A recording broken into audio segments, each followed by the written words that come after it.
This is TLV1.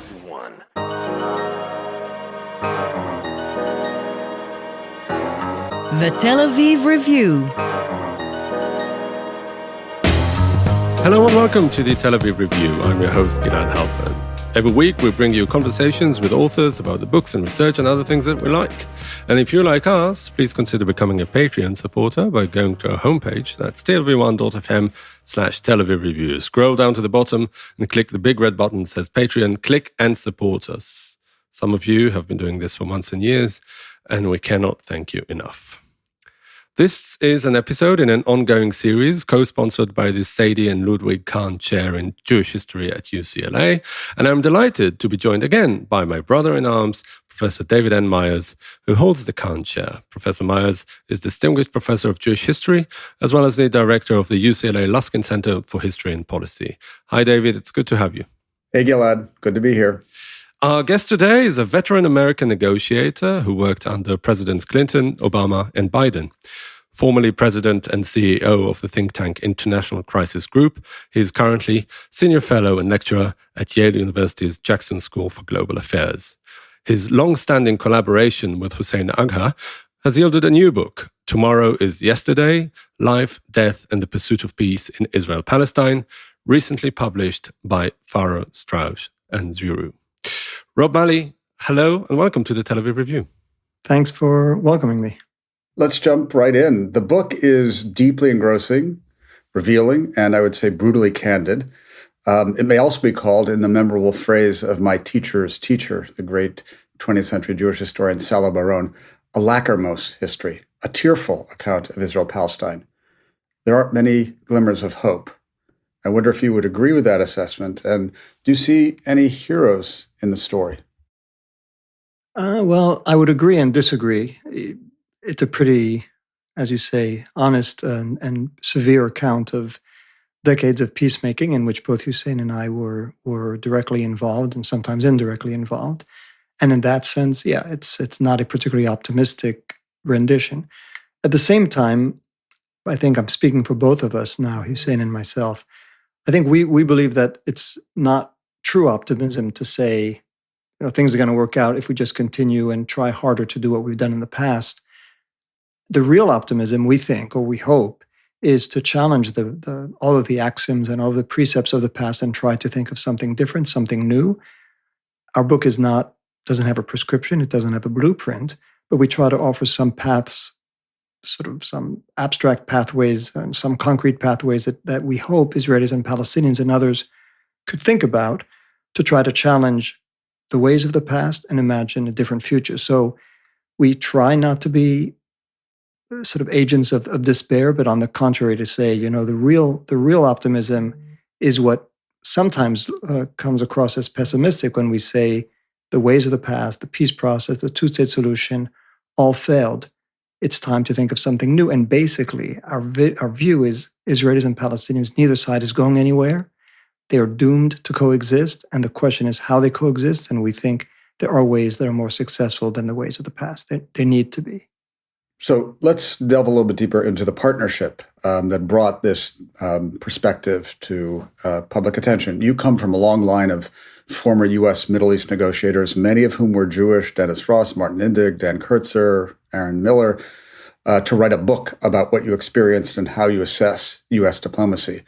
But yours is different in that you co-wrote it with Hussein Agha, who was a negotiator on behalf of the Palestinians. And you and he have been at it for decades. You wrote the famous New York Review of Books piece, Camp David, A Tragedy of Errors, in 2001, 24 years ago.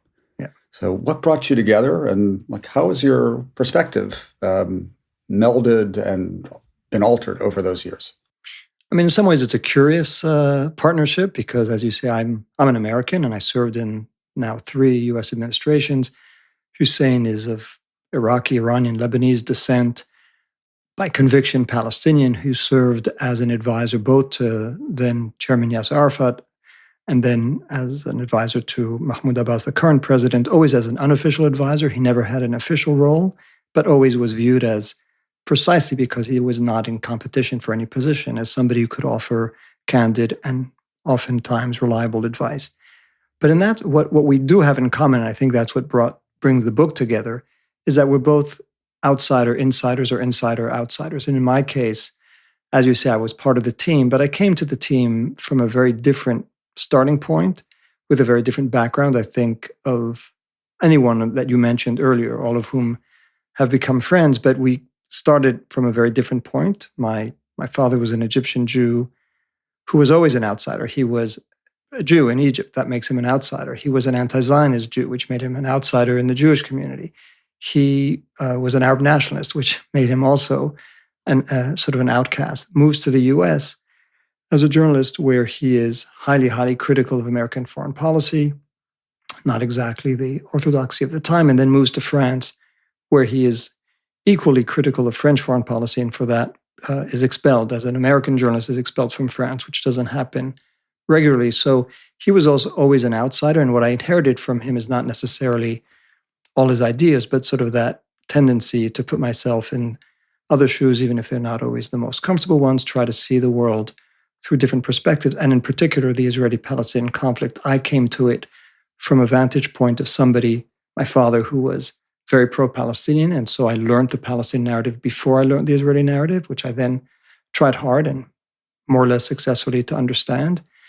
And Hussein, on the other hand, as I said, was never a Palestinian official, so was always an outsider, and therefore could have a critical view, and I think it's shared in the book, a critical view of the people to whom he provided advice. So they respected him, but they also saw him as somebody who wasn't part of the system.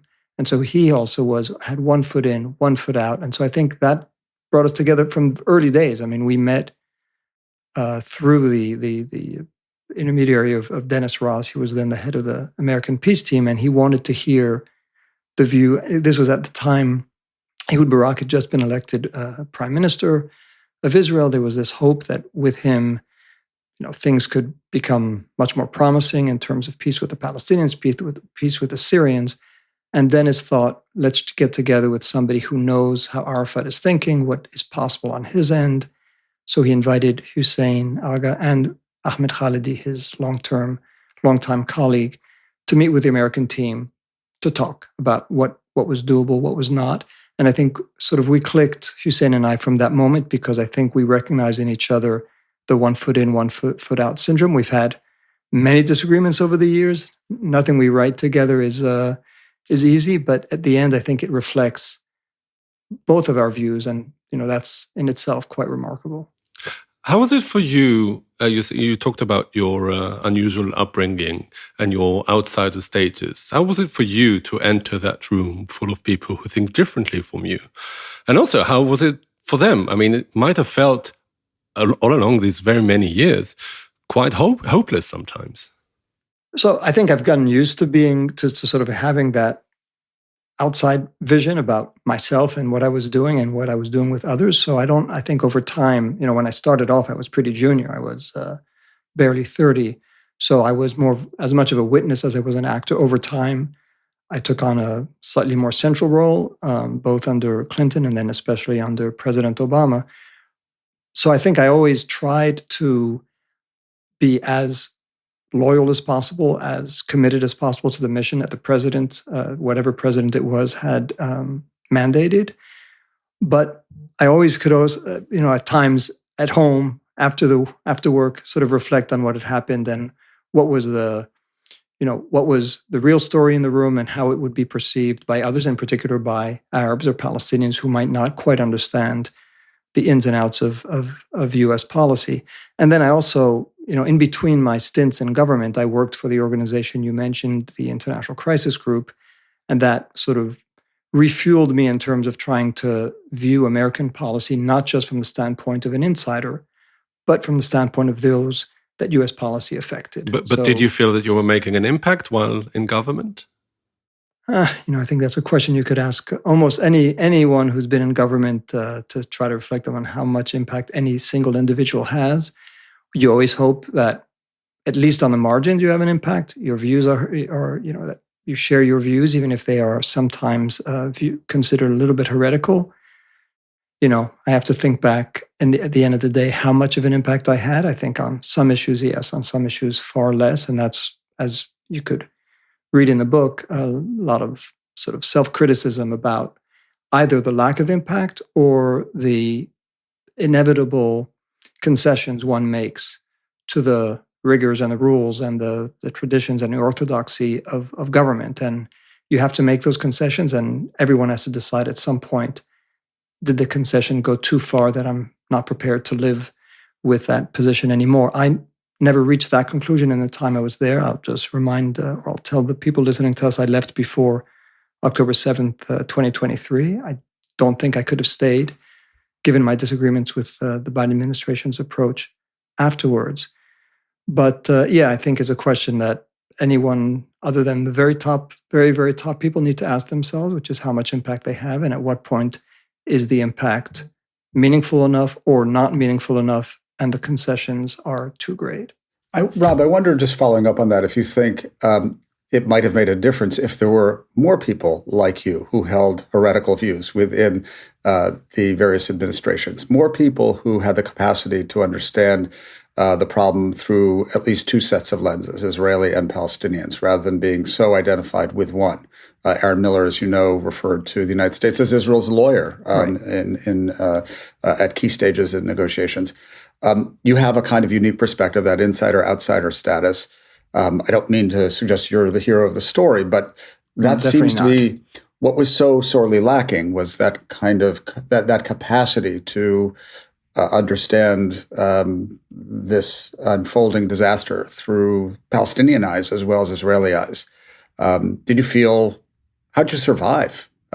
Actually, so I don't know that it's a matter of survival. And I don't want to answer this sort of on a so much focusing on me, but I do think you raise an important point. And I've never been somebody who believes in sort of quota politics. We need to have a certain number of Jews and Christians and Muslims and people who believe one thing or another.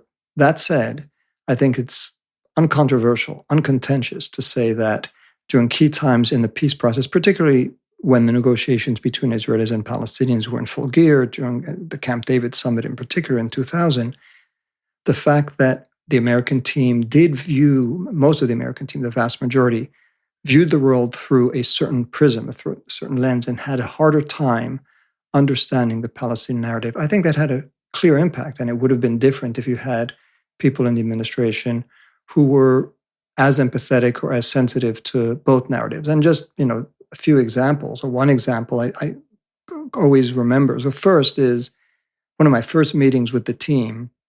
I think Shimon Peres, this is in 98, I think. Shimon Peres had said something either publicly or privately to the American team that he could imagine Israel withdrawing from 80% of the West Bank. And the reaction among most members of the U.S. team was amazement, sort of amazement at the scope of Israeli flexibility. Israel had won, not one, but several wars that it had waged against a party that denied or wanted to deny its existence. And so I think from the dominant American perspective, this was a gesture of magnanimity, of generosity, of courage. Of course, from a Palestinian perspective, they felt that the courageous act was them accepting the reality of 1967, a Palestinian state on 22% of mandatory Palestine. And so 80% of 22% was not exactly viewed as generous. But I think that, for me, very early on, this was one of my first meetings, as I said, it struck me the distance that both myself and the other members of the team would have to travel if we were going to reach a point of convergence. And then at Camp David, even President Clinton, who I think tried hard, unsuccessfully, to reach a deal, I think so much of his reactions to what he heard from the Palestinians reflected his own upbringing and his own baggage. So again, I recall when he once accused Arafat of not having moved 1 inch at Camp David, and Arafat said, "What are you talking about? I accepted the fact that Israeli settlements, what many Israelis called neighborhoods in East Jerusalem, would, under a peace deal, be under Israeli sovereignty." And Clinton's reaction was sort of amusement. How is that a concession, basically, he said. I mean, that goes without saying. What, you thought that those neighborhoods were going to be Palestinian? And I think in those two anecdotes, and there are many more, I sort of felt, again, the weight of the assumptions that all of us carry. I know I know that I carry assumptions and biases, but that was one where I felt there was kind of a inability to understand the other side and to put themselves in those shoes. I want to go back to that essay in the New York Review of Books that David mentioned earlier, that you wrote together with Hussein Agha in the immediate aftermath of the failure of the Camp David summit, and ask you, how do you see the evolution of your thinking on that summit in particular and the whole Oslo process from the distance of 25 years? Yeah, so you mentioned the title of the piece. I think it was A Tragedy of Errors. And I think at the end of the piece, we say something about how, it failed not out of anyone's malevolence, but just as a series of mistakes and misunderstandings. I think the evolution, both mine and Hussein's from a quarter century ago, is, yes, all that is true. There were huge mistakes. There were, lack of preparation, lack of understanding. All that is true. I think we've become much less convinced that if those mistakes had not been made, a deal could have been reached. I think our conclusion, and it's the sort of one of the themes of the book, is that there was a misunderstanding at the very beginning of the Oslo process, and that the quest for a two-state solution was always going to face huge odds, huge obstacles, and it would have taken something exceptional, maybe unimaginable, to overcome them, because deep down, neither Israelis nor Palestinians were particularly moved by, animated by, inspired by the quest for a two-state solution. That is more of a foreign idea that Israelis and Palestinians at some point, different times in their own history, acquiesced to, never embraced. It was more a concession of the head than of the heart, or a belief of the head than of the heart.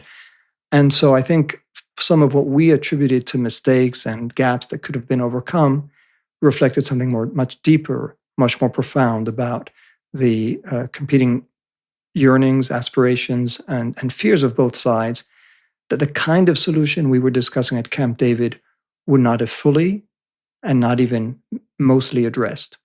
And so Camp David is kind of an effort to figure out, is it going to be 80% of the West Bank, or 90% of the West Bank, or 91% of the West Bank? And refugees, what terminology is one going to find to make them feel like they've been heard, even though nothing actually and concretely would be done to fulfill their rights? And what kind of security arrangements would be in the West Bank? And yes, and in Jerusalem, what the division would be. All of those were real obstacles, but they reflected a deeper gap between the two sides that, again, the two-state solution, as it's come to be defined and understood, was not able to, in our view, looking back, was not able to bridge. So I think our evolution, one could say it's become more pessimistic. I think it's more a realization that the conflict has been misdiagnosed, and that it's not just about 1967, it's about 1948, and again, all of the history and emotions and yearnings that are associated with a much longer history. So I think that's where, as we look back at that piece, that's, I think, where we would sort of distance ourselves a little bit from its conclusions. What do you think we need to do with history? You make the case that we've for too long ignored the deep structure of inequity in U.S. diplomacy and sort of the privileging of one side of the other, and the focus on 1967. And the question is, what do you think a recourse to history can do for us? Is there a measure of historical justice that can emerge? Because the history itself is, as you know, an extraordinarily contentious and violent history. And I'm wondering what you think the historical curative might be if one of the flaws is our failure to take adequate historical account. How might history save us? Yeah, I want to make a point about sort of my evolution and also Hussein's evolution. I think we talk about in the book.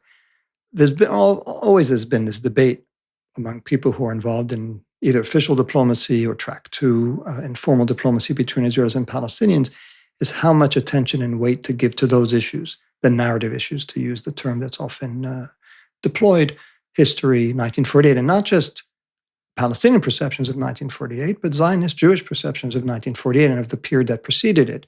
And again, the yearnings and fears that are associated with both. And for the longest time, I could speak for myself, and I think for Hussein, we thought those are just obstacles that we need to ignore, right? I mean, if we're going to go back into history and try to think about reconciling competing narratives, we're going to be at it forever. And who cares, right? What matters is to have peace on the ground, coexistence. And then maybe if they want to start talking about the history, that's fine. So we thought, and when people raised these narrative historical issues, we felt either that's a unwelcome distraction by people who are acting in good faith, or it's a distraction by people who want precisely to prevent a real solution. I think after 25 years or so or more, if you look at the even decades past from the time that the notion of partition was bandied around, after all those decades of failure, I think we're now questioning that assumption and realizing that history is what the conflict is about. This is not a conflict about, I mean, even October 7th and what followed. It's not as if the massacres of October 7th and the horrendous slaughter that Israel conducted afterwards, they weren't motivated by, is it going to be 80, 90, or 95% of the West Bank, and what is going to be the specific security arrangements in areas that Israel has evacuated? And that's not what they were about. They were about something very different, and that's what they were talking and fighting and dying and killing for. So what the answer to that is, I think we offer some hints in the book, but we don't have, again, we want to be very clear, we don't have a blueprint, we don't have a prescription. You know, the ideas like truth and reconciliation fora, there's ideas about bringing into the process actors for whom those issues are central: refugees, Islamists, settlers, more religious Zionists, like, you know, all of those constituencies, the issues they're going to be talking about, the kind of outcome that they're looking at, all of those are going to have to be rethought. And the book is amazingly an invitation to people to rethink some of the orthodoxy and to come up, again, we won't give them the recipe because we don't have it, but for them to come up with something that's going to be more successful than what's been done right. in the past. A key question is, what's the bridge to sort of propel us from the status quo, which has been a condition of stasis, to some other place that allows for contending with those historical issues and the very divergent lived experiences. And one thing that you come up with that's quite interesting is this principle of inclusion, of thinking beyond the professional circle of peacemakers, to include people whom one might never consider as suitable participants in the process, like Hamas members or right-wing settlers, whom you say, you know, in some sense, have to be heard as part of sort of breaking out of the existing paradigm. I mean, it's a highly controversial claim in these moments, right. But at the same time, it seems to make sense if we look at, you know, the history of U.S. diplomacy and the Nixon and China phenomenon and Begin and Sadat. So could you talk a little bit about, you know, how we might go about things differently with this principle of inclusion? And could that be part of the bridge to propel us from the status quo to a better place? Yeah, so a few comments on that. First, again, I fully understand, because I was part of it, the instinct, which is to say, why would you bring in people whose life stories, whose perspective are so inimical to the enterprise that you're engaged in? I mean, you know, listen to some members of Hamas, listen to some of the religious right in Israel. I mean, the degree to which they may dehumanize the other side makes it hard to think that these are, to quote you, suitable interlocutors for that enterprise. But, you know, the reality is, and so we prefer being with people we're comfortable with. And the peace process industry became an industry of people who like to talk to each other, like to hear what the other said, because it reflected more or less their views, more or less, sort of a liberal enterprise of peacemaking. But the truth is that the parties that were excluded, even though they were precisely because they were most hostile to the enterprise, they had the greatest power to undo it. And that's what happened time and time and time again. And some of the most resonant, relevant, powerful forces on the ground were the ones who were excluded. So I'd start with that. It doesn't mean it's going to be easy to include them, but if you exclude them, I think the lesson is you're excluding those who could do the most harm to the process that you're engaged in. So that would be... So just as a defensive act in the first instance. Yeah, absolutely. I mean, it's the same reflex that makes one not want to deal with history, right? Because it's just complicated. And we Americans, but not just Americans, we like the neat, right? We like the straightforward. We like what we consider rational. But history doesn't work that way, and I'm not sure we would work that way if we were the parties in conflict. So that's the first point, which is I think we have to understand that exclusion, even though it may look pretty, it may look neat, it may look simple, is not conducive to the outcome that we're looking for. The other point is, and we say this in the book, Hussein and I have both been involved, and him more than I have, in some of these track 2 efforts. Some of the most surprisingly interesting, fruitful were when we brought in the more hardline, let's use that term, I don't know what term to use, hardline Palestinian, hardline Israelis. And they would say to us afterwards, and they didn't reach any agreement, obviously, but they'd say afterwards, this was a breath of fresh air, because we felt that the other people, even though we disagreed fundamentally with what they said, we were speaking the same language, an honest language in which both sides said, you know what, we care about all of the land, and we care about all of our history, and we're not pretending, these are their words, that those things don't matter.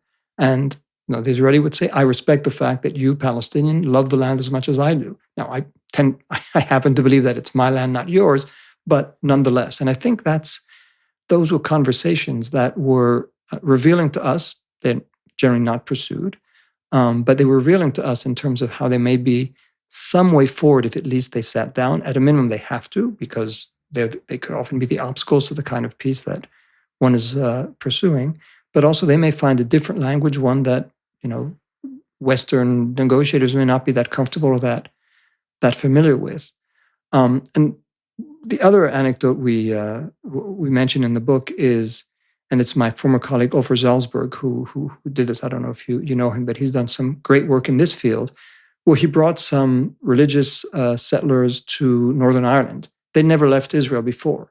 They were very, very reticent, reluctant. They didn't have anything to do with negotiations, peacemaking. But after they were there and they heard how the deal was done in Northern Ireland, and I'm not an expert on that issue, but the one thing that they heard there was that you don't have to give up your dream.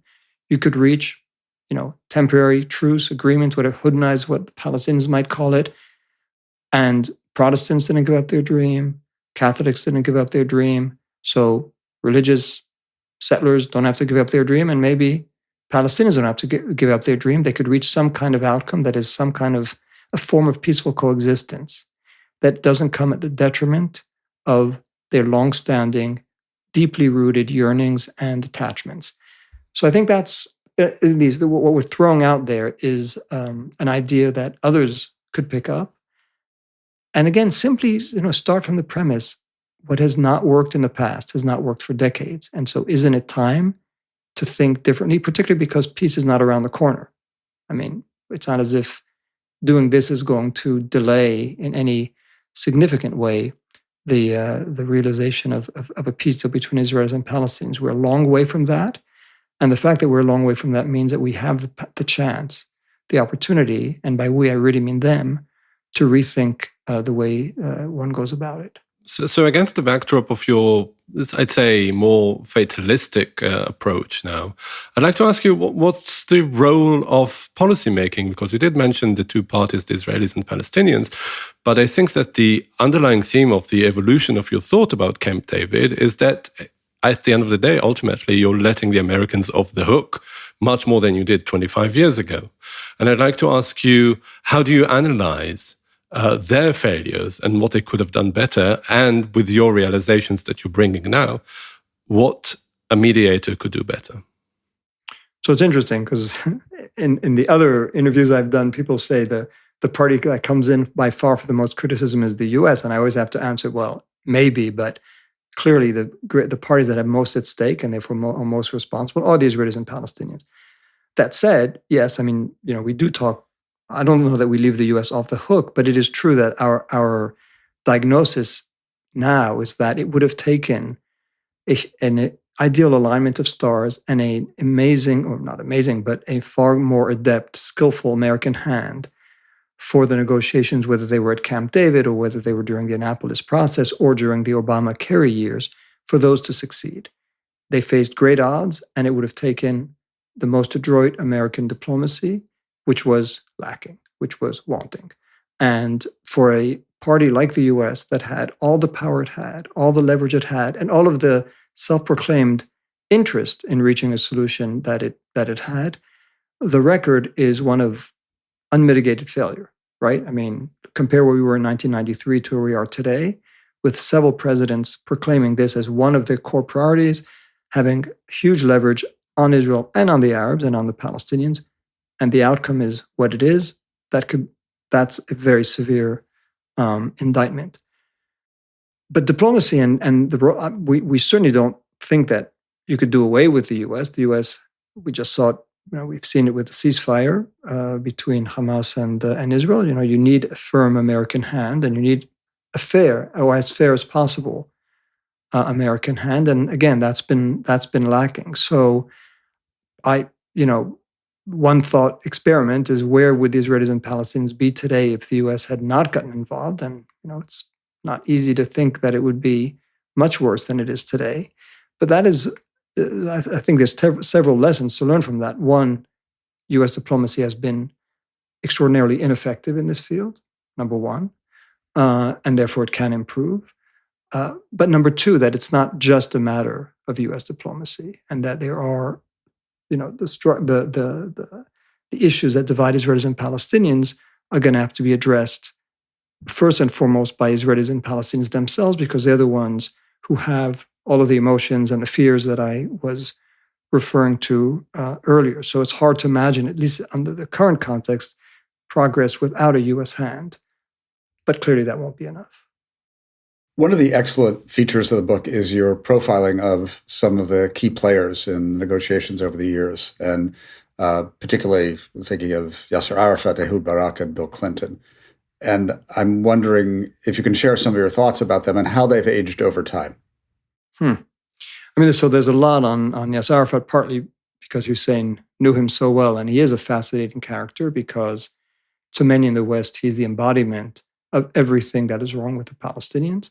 And yet it took him, and it's unclear whether anyone else could have done it the way he did, to convince his people that what was at one point viewed as the greatest concession and betrayal of all, which is acceptance of the two-state solution on the borders of 1967, he turned that into a prize worth fighting for, and worth fighting for with his military garb and with his olive branch in one hand and his gun in the other. So he is a fascinating character who, and with all his flaws, and as we say, he was an inveterate liar and a cheat, but he managed Especially when it came to your father.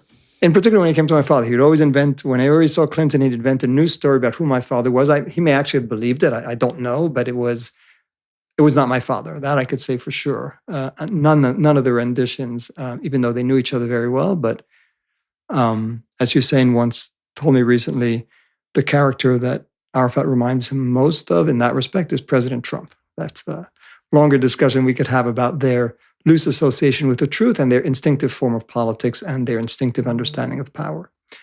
So I think, how he's aged, I hear some, for some, he's still the embodiment of evil. And I hear some Israelis who told me over the last several years, we miss him in the sense that he was somebody who could carry his people in a way that his successors have not been able to. But I'm not saying most Israelis miss him by any means, but there is that sense that he was the embodiment of his people and put them on the map, and therefore was able to convince them that what one day was a betrayal, the next day could be a big prize. I think when it comes to Clinton and Barack, again, I will spare the listeners who could read the book, and hopefully they will, the details. And I think one of the myths about our demystifying of Camp David is that we exonerated the Palestinians and we blamed Clinton and Barack entirely. I think our rendition is different. I think we sort of said all of them are to blame. Ehud Barak, because of he had a lot of courage, and we say that and we acknowledge it, because from an Israeli perspective, he moved the needle by quite a bit. Some of the steps that he was prepared to take, his predecessors would not have been.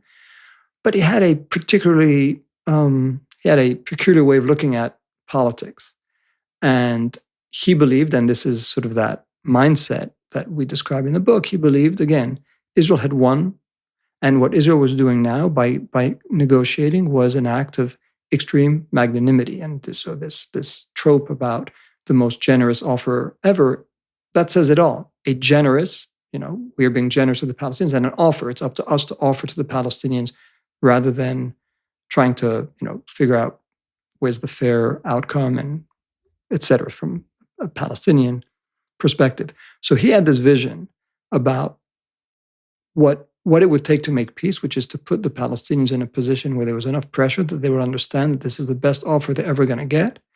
And if they don't take the offer, life, which was already pretty hellish, would become more hellish still. And he had it all mapped up in his mind. And we analogize him in the book to a chess player who is so good at his game, which Ehud Barak was. He was quite brilliant, and so convinced that he knows how the other side should play, that when they don't play they don't move the rook or the pawn the way he expects, he cries foul. There's something wrong. They're irrational. They are, whatever it is, rather than understanding that they may have a different perspective. But he was, as brilliant as he was one of the most inflexible thinkers that I've met. And Clinton, again, as I was saying earlier, I think he had a vision of he was obsessed with the notion of making peace, partly out of his indebtedness to Yitzhak Rabin. But as we explained, his mindset, his frame of reference was one that even though outwardly was sympathetic to the Palestinians, didn't quite internalize their narrative and why they may not view what he viewed as a generous offer quite the same way. And I think that continues to this day. When you listen to the former president, even what he said since October 7th, reflects that notion that he was a gift to the Palestinians that the Palestinians simply rejected. Speaking of a president who's obsessed with making peace, how do you see Trump's most recent implication into the issue with the imposition of a ceasefire between Israel and Hamas? Not so much. I mean, he's not following your advice in the sense that he's looking at both narratives. Perhaps he is, but more practically, he's distanced himself and the American government in general from Israeli position. So America is no longer Israel's lawyer. How do you see that development with respect to Trump and irrespective of him? I mean, there's so much to be said about that. And, President Trump is not my natural cup of tea, even on this issue. I mean, to say that he's taken his distance from Israel, yes, in the sense that he wanted the ceasefire maybe more than Prime Minister Netanyahu did, but his history of involvement in the process, recognition of Jerusalem as the capital of Israel, recognition of the Golan as Golan annexation, even the plan that his son-in-law put forward, those are far more reflective of an Israeli point of view than of a Palestinian point of view. And even his attitude for the first months of the war, when he was in office, the first months that he overlapped with the war, was basically giving a green light to Prime Minister Netanyahu to conduct the war as he pleased. So I think all that has to be acknowledged up front. Now, despite that, or having said that, it is true that he has broken from orthodoxy in ways that are important. He broke from the orthodoxy, or he didn't really care about the details of a text. Yes, he put forward his 20-point plan, but as Hussein Aga once said, deal schmiel, this was not really what he cared about. What he cared about was ending the war, getting the hostages and the captives out. And then, the other points, I'm not even sure he read them. So he has that instinctive sense of politics, which I think is an important one to think of. Secondly, he broke another taboo, right? He broke an important taboo by having direct contact with Hamas, something that none of his predecessors would have even dreamed of, right? I mean, could you imagine how Biden or Obama would have been excommunicated if they had done that? He could get away with it, and it was the right thing to do. You're not going to make peace between two parties or give some of the reassurance that Hamas needed. It got it from Turkey and Qatar, but hearing it directly from the president's son-in-law and his special envoy, that made a difference. So I think there is, and he's very unsentimental. He doesn't have what President Biden had in terms of his empathy for either side, right? I think President Trump doesn't have a particular deep connection to Judaism or to Zionism any more than he does to the Palestinians. It's more political for him. So, I think there's lessons to be learned in terms of whoever the next president is about what works and what doesn't. But absolutely, I think some of what he's done to break with the past was necessary. And it's just a statement of fact. And I know some American officials don't want to hear this, but he succeeded in reaching a ceasefire that his predecessor was not able to do. And that's, in and of itself, that's a significant, a notable difference. Let's assume for a minute that there's a window of opportunity that he has opened up to allow for some of the new ideas or the new old ideas that you propose at the end of the book to take form. And there's a series of them, one of which is a form of kind of limited autonomy to the Palestinians, which bucks the general trend of saying the mistake of the Oslo process was the failure to push forward a final status plan and adopt this more interim approach. That's one idea you put forward. Another is a Palestinian-Jordanian federation. You talk about the old Brit Shalom idea of binationalism. You mention the idea of two states, one homeland, represented by a land for all. Can you talk about how you would sort of order these in terms of desirability and viability? Let's assume for the minute we have a brief window of opportunity. Yeah, so I don't think we do right now, but I don't think we're talking about peace or solutions at this point. Yeah. But to take your question in the spirit in which you intended it, I mean, first of all, the reason we mention all of these is certainly not to endorse all of them, but it's in response to people who say the only realistic outcome is a two-state solution as we've come to know it. And that on its face is absurd, right? I mean, there are many other outcomes. The most likely, just to, again, answer your question, is a perpetuation of the status quo, plus or minus, probably minus in terms of the condition of Palestinians. But I think, if I had to guess where we will be in a few years, I'd say not that far from where we've been for the last several decades, with Israel being the supreme authority from the river to the sea and having the ability to exercise its conception of its security needs as freely as it wants. And people are now talking about the West Bankification of Gaza, Gazification of the West Bank, Lebanonization of all of it, where Israel decides it can mow the lawn, or even worse, whenever it wants, whenever it feels that it has the need to do so. So that's the most likely outcome. But then the others, there's desirability. There's the moral, ethical desirability that some would have for binational states, saying, why should states be based on anything, religious or ethnic identity? I don't think that's particularly realistic, but it's one idea. The other ideas that we are thinking of are ideas of confederation, either between Israel and Palestinians, where each side gets to govern their own, but it's a much more porous form of sovereignty so that settlers can live wherever they want, and Palestinian refugees could come back, at least in some numbers, so that you address some of the problems that the classical two-state solution did not address. Confederation with Jordan, which addresses some of the issues that both sides may have. Certainly from an Israeli point of view, it seems like they would have more faith in Israeli in Jordanian security forces than they do in Palestinian security forces. The Palestinians may have a greater economic future if they are part of the larger state rather than the kind of semi-state that the Israeli peace proposals and American peace proposals of the past envisage. So, again, we're not endorsing any. They have different degrees of realism. There's also the more repugnant outcomes, ethnic cleansing, for example, population transfer, all of which are possible. And as we explain in the book, and why is the title of the book Tomorrow's Yesterday, is that we are back at a time when the two sides don't have a shared vision, and when all of the ideas that I mentioned, which are rooted in the past and in some cases have far deeper roots than the two-state solution, again, whether it's some form of ethnic cleansing or binational state or confederation or federation with Jordan, all of those have been discussed for decades and decades and decades. They were silenced in the name of the two-state solution because at one point everyone thought that's the only way forward, or all the powers that be thought it was the only way forward. But if tomorrow is yesterday in so many different ways, and how Palestinians feel adrift, leaderless, Israelis feel both all-powerful but also extremely vulnerable and isolated on the world stage, where there is, as I said, no common mapping, no common vision for the future, then all of the elements of the past are coming back to the surface. And that's an opportunity, as we say, to rethink the roads that were not taken. How do you see the sea change in the American public opinion in Israel? Because there is an argument to be made that part of the orthodoxy that prevailed in the government was a reflection of a consensus within the public opinion, and that is starting to fray. How do you see that going forward? I mean, it's a great question. I always have to check myself because with age comes a certain form of cynicism. You called it fatalism.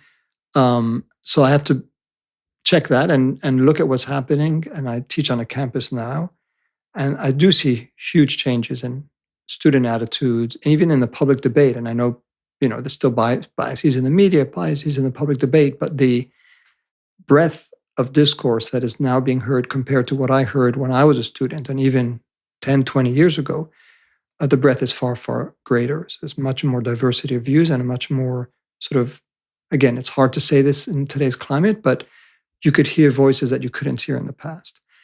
To speak of a sea change would assume, A, that the attitudes of the younger generation are going to translate into political decisions by members of Congress or by officials in the administration, and also that it's going to be lasting. In other words, that it's not simply a reflection of a reaction to the horrors of the war in Gaza. And I don't have an answer to that. All I could say is like taking a snapshot, and it's not just the polling. As I said, it's also the experiences I'm having on campus and conversations I'm having with young Americans.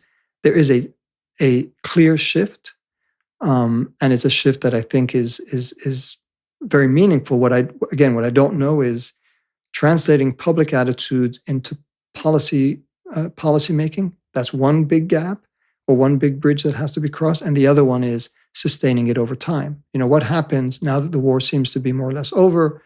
What happens when you have a new Israeli government, a government that is not committed to sort of a fair peace with Palestinians, but is also not going to conduct some of the most excessive policies of Ben-Gvir and Smotrich? Is the American attitude at that point going to be, we're back to business as usual, no need to put particular pressure to stop settlement construction or to stop home demolitions or to stop settler violence, because at least the worst of Israel, the worst image that we've seen of Israel is now a relic of the past. So I don't know to what extent the shift in attitude will, at a political level, policy level, will survive inevitable changes in Israel. But there is clearly a change, and not just in the US. I mean, we're seeing it throughout the world, a different attitude towards Israel and towards the Palestinians. I mean, if I were an Israeli, I would really take note and realize that this and it does have sometimes outgrowths that are clearly anti-Semitic, and that's extremely concerning. So it is something that I think, as if I were an Israeli, I would want to try to address, and it's not simply a matter of propaganda and who's dominating the airwaves. It's first and foremost a matter of what people's view see is happening on the ground. So my answer to your question is we're seeing something very significant. Again, I don't know about either the political translation or the sustainability over time, but it's very possible. Robert Malley, thank you very much for joining us today. Thank you. And many thanks to you, David, as well as Itai Shelem, the manager of TLV1 Studios. And now we've got a request, because most of you listen to us on the Apple Podcasts app. Please consider writing us a review. You too can support us by going to our website and subscribing onto our Patreon campaign. Check out our archive. It has more than 1,000 interviews by now. Like us on Facebook, follow us on Twitter, now on Blue Sky as well. But most important, join us next week for another edition of the Tel Aviv Review. And until then, goodbye.